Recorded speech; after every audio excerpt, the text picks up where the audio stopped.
Pagi hari ini kita konsentrasi karena hari ini adalah hari yang spesial buat setiap kita. Saya mau kita bersama-sama perjamuan kudus dan nanti saya juga ingin mengadakan pengurapan buat saudara. Inilah yang membuat hari ini mungkin banyak yang gak hadir. Saya tidak tahu kenapa, tetapi saya percaya orang yang diurapi Tuhan adalah orang yang memang dikhususkan oleh Tuhan.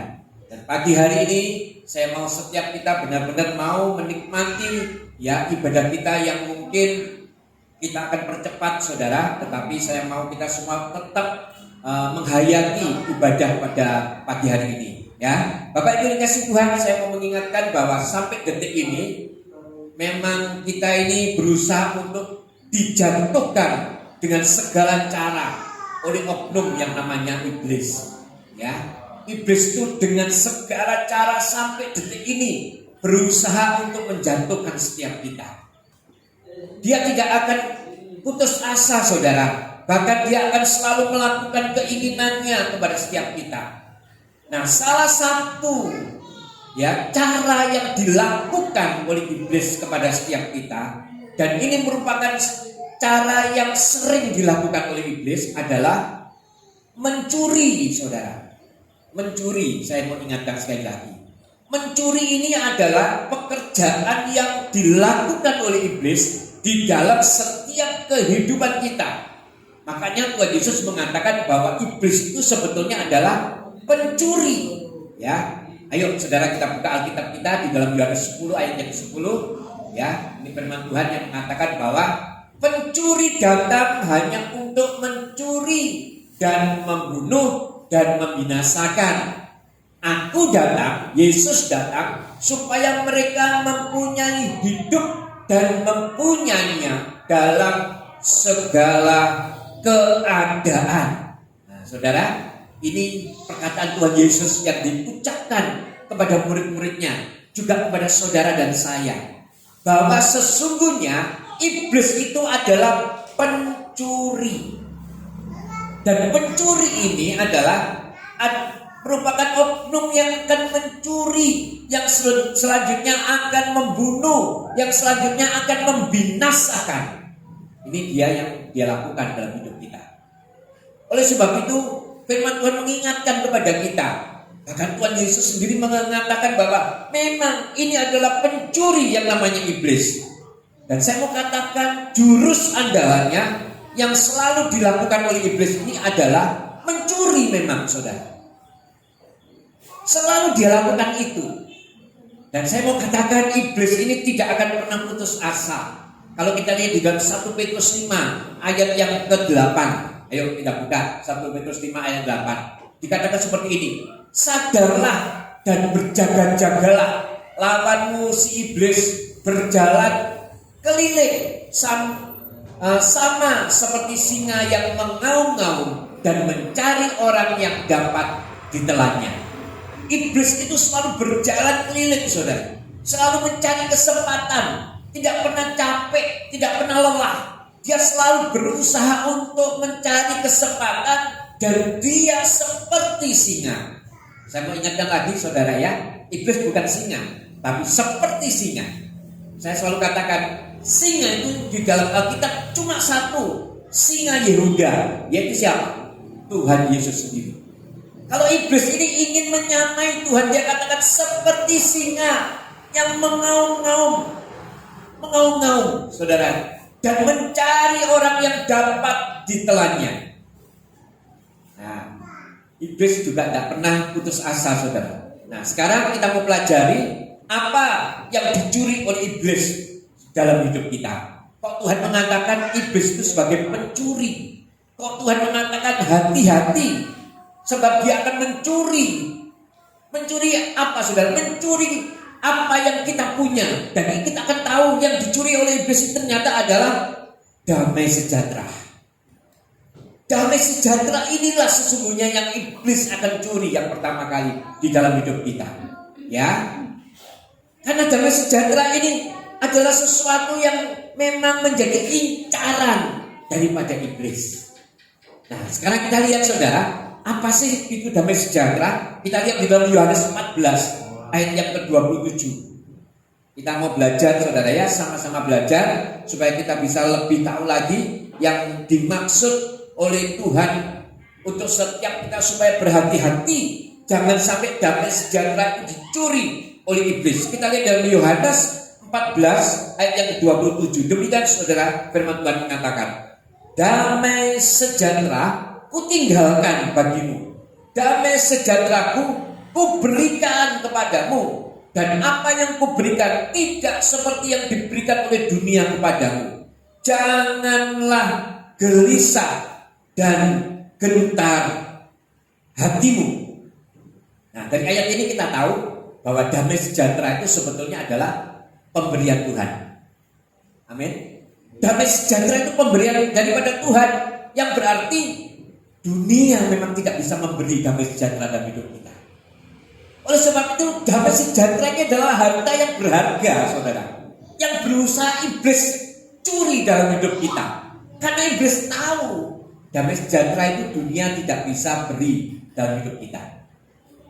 Yang bisa memberi siapa? Cuma Tuhan Yesus. Tuhan Yesus inilah yang memberikan damai sejahtera di dalam hidup kita. Dan damai sejahtera ini adalah merupakan milik yang berharga. Oleh sebab itu ini jadi incaran iblis, saudara. Ya, segala cara digunakan oleh iblis untuk mencuri damai sejahtera. Segala cara loh, saudara. Tetapi yang biasa dia lakukan adalah mencuri dari hidup kita. Di dalam pencuriannya, di dalam actionnya ini, di dalam langkah pencuriannya ini, segala cara dia lakukan. Tidak peduli situasi saudara sedang dalam keadaan apa. Ada kesempatan curi, dia curi. Pagi-pagi, setiap pagi saya doa di tempat ini.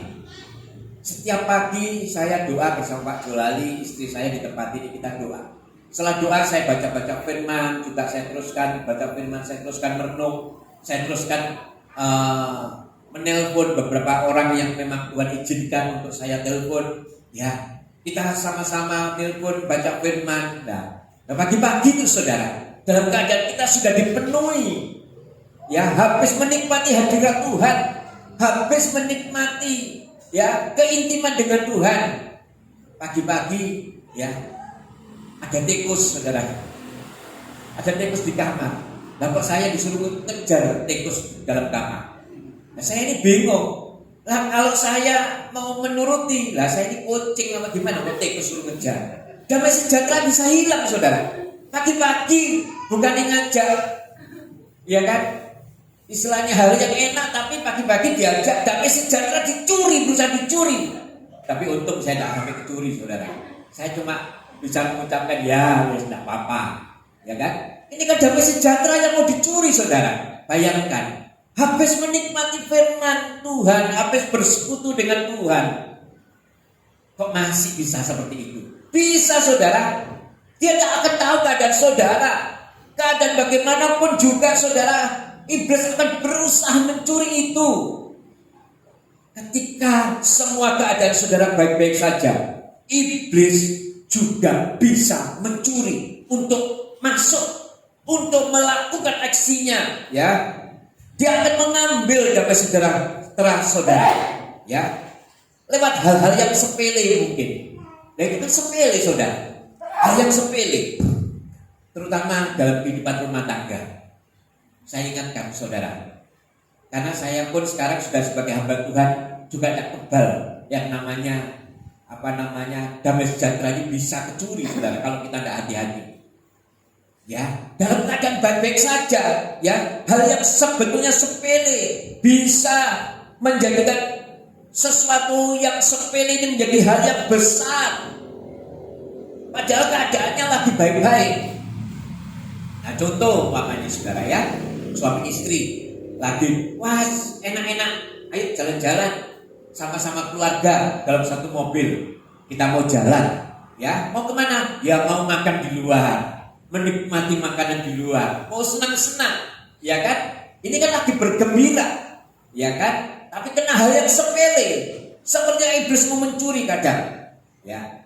Suaminya kepingin makan mie mah, ya kan? mamanya kepingin makan rawon, anaknya kepingin makan Kentucky, seperti itu. Nah, kalau tidak bijaksana, ini kan bisa geger, saudara. Ya kan? Hal yang sepele ini, saudara, bisa membuat damai sejahtera ini hilang, saudara. Yang seharusnya semua itu baik-baik saja. Bahkan saya mau tegaskan lagi, ketika hal yang baik yang akan kita lakukan, juga bisa iblis itu masuk dan mencuri damai sejahtera. Dalam apa, saudara? Dalam pelayanan juga bisa. Saudara kan mau melakukan kegiatan yang baik untuk melayani Tuhan, untuk memberikan yang terbaik untuk Tuhan, baik di dalam musik, baik di dalam singer, worship leader, maupun di dalam apapun, saudara. Ini kan sesuatu yang baik. Ingin melakukan yang baik untuk apa, saudara? Untuk pekerjaan Tuhan. Tapi iblis bisa masuk, saudara. Iblis bisa mencuri di situ. Iblis bisa melakukan aksinya di situ, ya. Nah, contohnya umpamanya, ketika semuanya sudah diatur dengan baik, ya kan?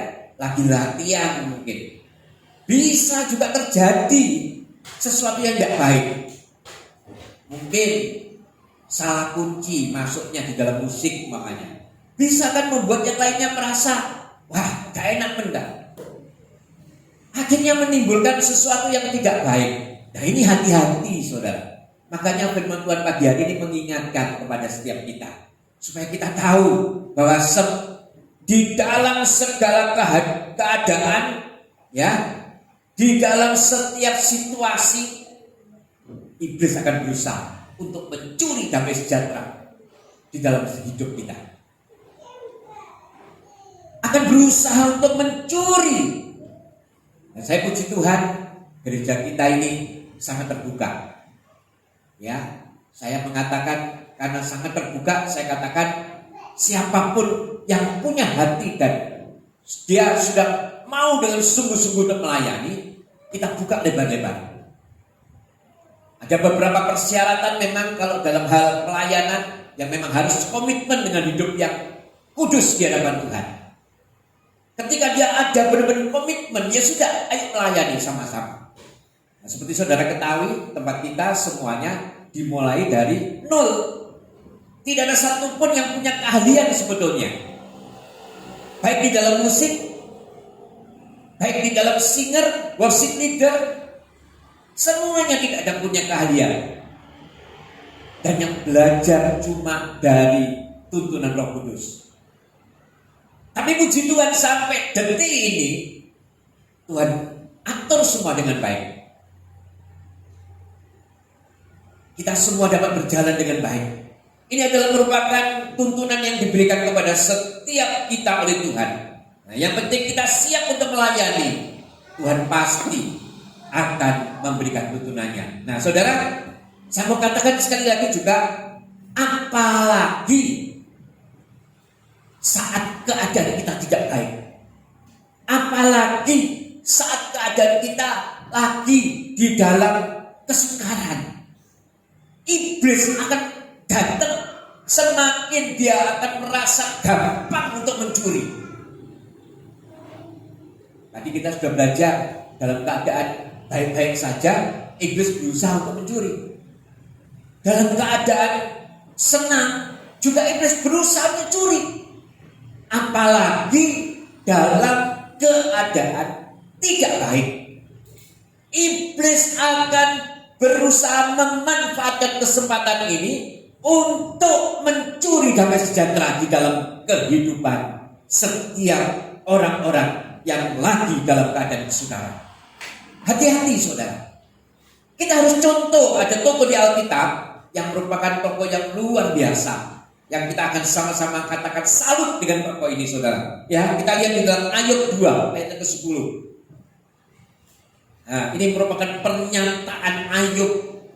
Saudara bisa bayangkan, ya. Nanti akan saya jelaskan sekali lagi. Ini merupakan teladan yang dahsyat yang harus kita sama-sama pelajari dan lakukan di dalam hidup kita. Kalau seandainya Tuhan izinkan kita mengalami hal yang mungkin sedang dalam keadaan tidak baik, Jangan sampai damai sejahtera itu dicuri oleh iblis. Ya, kita lihat dalam ayat 2 ayat 10. Tetapi jawab Ayub kepadanya, engkau berbicara seperti perempuan gila.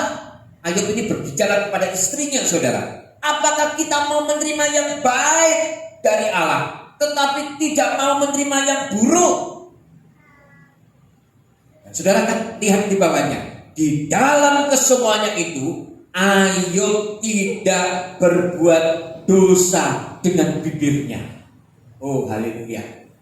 Ini contoh teladan yang dahsyat yang ditunjukkan oleh tokoh Alkitab yang kita segani yang bernama Ayub. Ketika dia mengalami kesusahan, kesukaran di dalam hidupnya, mulai dari anaknya yang diambil, ya, yang anaknya yang meninggal, sampai harta bendanya habis, bahkan tubuhnya juga berusaha direbut oleh iblis. Cuma nyawanya saja yang tidak bisa iblis sentuh. Ketika mengalami kesukaran yang begitu dahsyat sampai tulang kulit-kulitnya ini dikatakan sampai dikerok sama beling. Ya, firman Tuhan mengatakan mengalami satu kesukaran yang dahsyat dan istrinya mengatakan, sudah kamu olo-olo aja alammu itu tidak menolong engkau. Bayangkan saudara, damai sejahtera kalau dalam situasi seperti ini akan gampang dicuri oleh iblis. Tetapi Ayub mendeklarasikan, dia mengatakan, ya, engkau ini seperti perempuan gila, berbicara seperti perempuan gila. Apakah kita cuma mau menerima yang baik yang daripada Allah? Nah, ini mengatakan apa, saudara? Ayub komitmen di dalam hidupnya.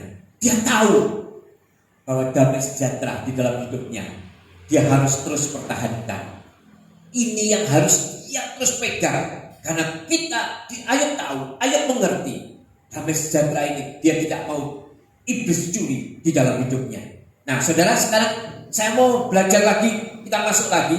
Bagaimanakah bisa kita untuk mendapatkan damai sejahtera? Ada 3 golongan besar yang saya mau katakan kepada saudara. Cara kita mendapatkan damai sejahtera yang sudah Tuhan sediakan buat setiap kita, ya. Kita lihat di dalam Kisah Rasul 10 ayat yang ke-36. Kisah Rasul 10 ayat 36. Demikian firman Tuhan. Itulah firman yang atau huruf besar ini Tuhan mengatakan, ia suruh sampaikan kepada orang-orang Israel, yaitu firman yang memberitakan damai sejahtera oleh Yesus Kristus yang adalah Tuhan dari semua orang. Yang pertama, saudara bisa catat bahwa damai sejahtera itu bisa kita dapat melalui pemberitaan firman Tuhan. Ya, sekali lagi saya mau katakan, damai sejahtera itu bisa kita dapat melalui pemberitaan firman Tuhan. Nah, kalau saudara sudah bisa tangkap ini, berarti pantas kalau setiap ada firman Tuhan, banyak yang mendengar kadang-kadang lupa. Tahu saudara maksudnya? Ketika firman disampaikan, banyak yang ngantuk. Kenapa? Karena ini lagi dilakukan oleh iblis untuk mencuri saudara. Dia tahu damai sejahtera sedang saudara dapat melalui pemberitaan firman Tuhan. Tetapi ketika firman disampaikan, tidur, keladuk. Ini iblis sedang mencuri saudara, hati-hati. Makanya sering ya saudara kalau lihat orang lagi mendengar firman Tuhan, ternyata sedang dicuri oleh iblis. Nah, tapi di sini tidak ada. Saya katakan walaupun cuma sedikit, kita tidak ada di tempat ini, saudara ya, yang hadir saat ini. Saya percaya firman Tuhan ketika diberitakan, iblis juga berusaha curi. Makanya kita harus hati-hati. Kita harus benar-benar hati-hati. Karena pada saat firman diberitakan, sesungguhnya itu damai sejahtera sedang dicurahkan. Damai sejahtera sedang diberitakan. Oleh sebab itu, ketika firman diberitakan, kita harus sungguh-sungguh tangkap, simpan dalam hati kita, dan kita praktekkan. Itu saudara ya, itu yang harus lakukan. Terus apa lagi saudara? Yang kita harus yang kedua kita harus tahu, ternyata damai sejahtera itu bisa didapat ketika manusia menjadi ciptaan yang baru, mau atau rela meninggalkan manusia lama menjadi manusia baru. Kita lihat dalam Galatia 6 ayat 15 dan 16 ya, kita lihat. Sebab bersunat atau tidak bersunat tidak ada artinya, tetapi menjadi ciptaan baru itulah yang ada artinya. Saudara, perhatikan ayat ini ya. Terus dikatakan, dan semua orang yang memberi dirinya dipimpin oleh patokan ini. Patokan apa saudara? Patokan menjadi manusia yang baru dari manusia yang lama ya. Inilah kiranya turunlah kiranya damai sejahtera dan rahmat atas mereka dan atas Israel milik Allah. Saudara dan saya adalah Israel rohani yang memang dikhususkan sudah meninggalkan kehidupan kita yang lama menjadi kehidupan yang baru. Orang kalau meninggalkan kehidupan yang lama dan masuk ke kehidupan yang baru, firman Tuhan mengatakan, maka turunlah kiranya damai sejahtera dan rahmat atas mereka. Oh, luar biasa saudara. Jadi kita manusia-manusia yang baru haruslah menjadi manusia-manusia yang mau menjadi ciptaan yang baru, meninggalkan kehidupan kita yang lama. Terus yang ketiga sekarang saudara, yang ketiga ialah orang-orang pilihan Allah yang bisa untuk mendapatkan damai sejahtera adalah orang-orang pilihan Allah. Kita lihat dari 1 Petrus 1 ayat yang kedua. 1 Petrus 1 ayat yang kedua. Demikian firman Tuhan. Yaitu orang-orang yang dipilih sesuai dengan rencana Allah Bapa kita dan yang dikuduskan oleh Roh supaya taat kepada Yesus Kristus dan menerima percikan darahnya. Kiranya kasih karunia dan damai sejahtera makin melimpah atas kamu. Ini merupakan hal yang harus kita tahu juga. Hanya orang-orang pilihan Allah yang bisa menerima damai sejahtera. Orang-orang yang memang dipilih oleh Allah. Nah sekarang tinggal saudara, mau gak menjadi umat pilihan Allah? Kalau kita mencontoh dari beberapa kejadian di dalam firman Tuhan di Alkitab tentang bagaimana bangsa pilihan Allah memberontak, ya, melakukan pemberontakan dan lari dari pilihan yang sudah dipilih oleh Allah. Mereka akan mengalami penghukuman, mereka mengalami kehilangan damai sejahtera, selalu bersungut-sungut di dalam hidupnya. Makanya pagi hari ini sungguh firman yang spesial buat setiap saudara yang hadir. Ini sungguh-sungguh spesial. Saudara harus ketahui bahwa damai sejahtera itu memang dikhususkan buat orang-orang pilihan. Saudara dan saya adalah orang-orang pilihan Allah. Oleh sebab itu mari kita terima ya, yang kita sudah pelajari juga beberapa minggu yang lalu, bahwa orang pilihan Allah itu sudah dipanggil, dikuduskan ya, untuk dimuliakan oleh Tuhan, untuk dikasihi. Setelah dipilih, kita dikuduskan dan kita dikasihi oleh Allah. Itu yang kita pelajari beberapa minggu yang lalu. Ini yang harus kita mengerti saudara. Kita ini umat-umat pilihan Tuhan. Umat-umat pilihan inilah yang menjadi sasaran Tuhan untuk melimpahkan atau mencurahkan damai sejahtera buat setiap orang-orang pilihannya. Nah sekarang saudara, sikap kita bagaimana sebagai orang percaya supaya damai sejahtera tetap ada di dalam hidup kita? Ya, ada dua sikap besar yang harus kita lakukan. Yang pertama kita lihat dalam 1 Korintus 16 ayat yang ke-13. 1 Korintus 16 ayat yang ke-13. Demikian firman Tuhan. Berjaga-jagalah, berdirilah dengan teguh dalam iman, bersikaplah sebagai laki-laki dan tetap kuat. Firman Tuhan mengingatkan kalau kita tetap mau memiliki damai sejahtera, kita harus terus berjaga-jaga. Berjaga-jagalah, selalu berjaga-jaga. Karena berjaga-jaga ini merupakan sikap kita, saudara. Kita tidak bisa leha-leha. Kita tidak bisa santai-santai. Kita harus terus berjaga-jaga. Tadi firman Tuhan sudah menjelaskan, di dalam keadaan yang tidak baik aja, iblis berusaha untuk mencuri. Di dalam keadaan yang baik, iblis juga berusaha curi. Di dalam keadaan yang semuanya lagi baik, iblis juga berusaha curi. Dalam segala keadaan, iblis berusaha untuk curi damai sejahtera. Oleh sebab itu firman Tuhan mengatakan, berjaga-jagalah. Amin. Pagi hari ini saudara dan saya juga berjaga-jaga, terus mengisi damai sejahtera itu lewat pemberitaan firman Tuhan.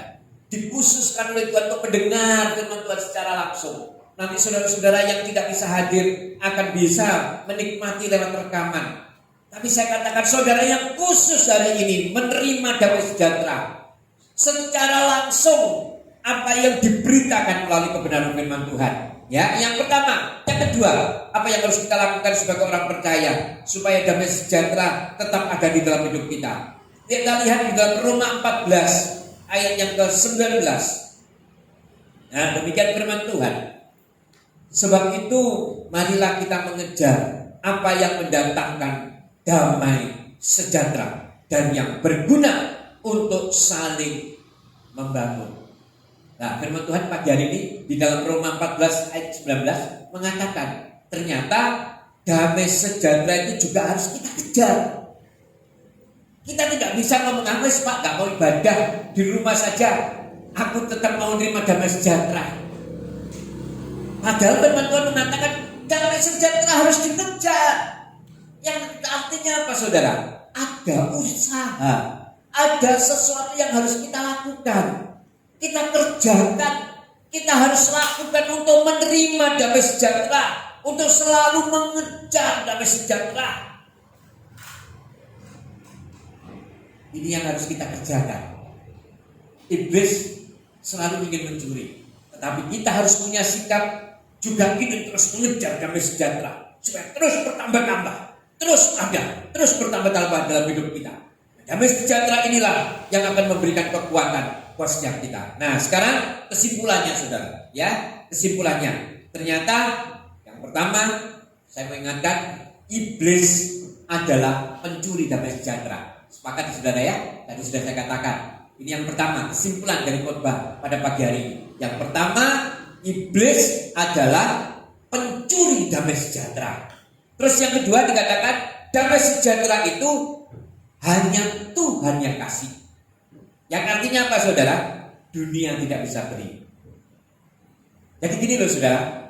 Ketika saudara mengatakan, oh iya Pak, aku punya damai sejahtera, ketika aku punya uang, ketika aku punya kedudukan, saya mau katakan, orang yang punya uang, orang yang punya kedudukan, apa tidak pernah, apa terus akan mengalami kesenangan di dalam hal ini?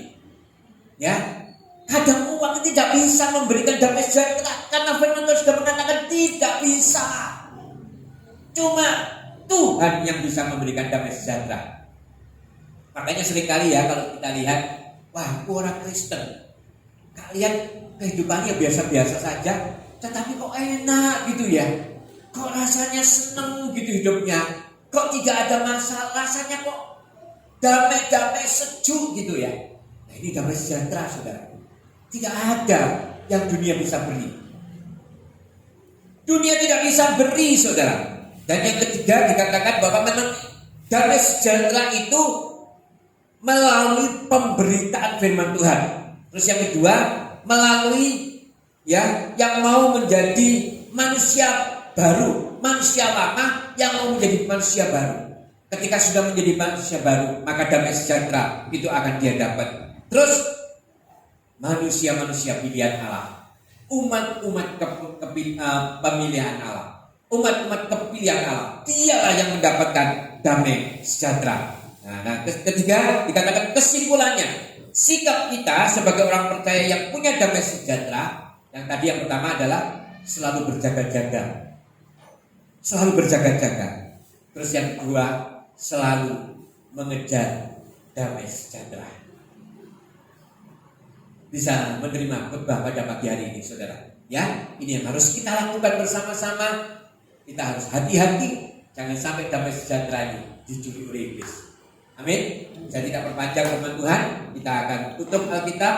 Kita akan sama-sama datang kepada Tuhan.